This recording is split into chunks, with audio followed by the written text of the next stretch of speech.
Although Hamilton on the map is an inland city, it is actually a great port. A port with a landlocked harbor, which in normal times handles more tonnage than Halifax. For Hamiltonians are proud of their homes and the total absence of slum districts. But no one who has seen the glow of the furnaces across the bay can ever doubt our industry. It's come to be the most highly industrialized of all Canadian cities. Things to do, places to relax, you'll find them in Hamilton, all right. Hamilton is mature by the yardstick of years, but by the standard of its citizen accomplishments, Hamilton is still young, progressive, and ambitious. The prophecy of August 1669 has been fulfilled. But perhaps the story of Hamilton is better told by its own people. Established MelanHeadz probably back in maybe 2008 is when I first opened up my first actual vapor lounge on the mountain of Hamilton, Ontario. People call people potheads or things like that, and so my last name is Melanson. Instead of being called pothead, we can all be called MelanHeadz or something. Something different. I was hoping to change the stigma or the bad name against potheads maybe or something. For us recreational users and medical users, we would have to go to Toronto if we wanted to have a nice place to go, like Vapor Central, Vape on the Lake. We'd have to go to Toronto to enjoy an atmosphere like this, where we can have comedy shows or musical guests and still be able to use our cannabis.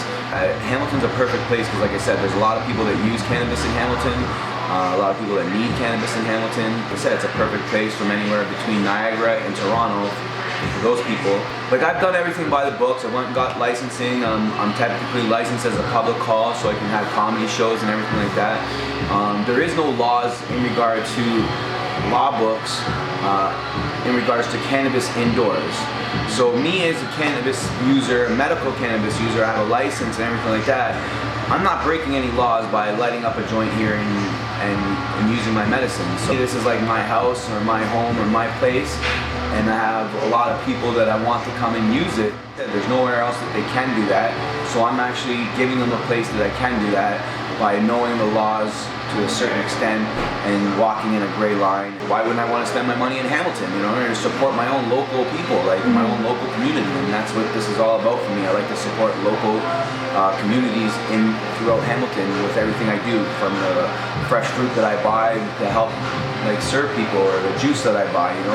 I shop locally, and the art on my wall is all by local artists, and the music I try to get in is by local people. So I just support local stuff, And that's what my venue does, is we give the comedians a great place to come, and it doesn't matter. You can have a talent of being a magician. Any talent that you might have, that we're all about diversity and all sorts of art forms. We want to show all forms of art here and stuff like that, whether it's on paper or singing or talented music. Like, if you could build a sculpture and it was beautiful, I would say, hey, come build me a sculpture in wax or something like that. Like, I don't think there's any problems with cannabis at all. I've never hurt anybody. I've never been in a fight with anybody here that's used cannabis. They get so stoned and they want to chill out and relax, and they fall asleep on my couches. No one's getting hurt at a place like my establishment. It has an impact because it's changing. Like, me opening up this place is showing that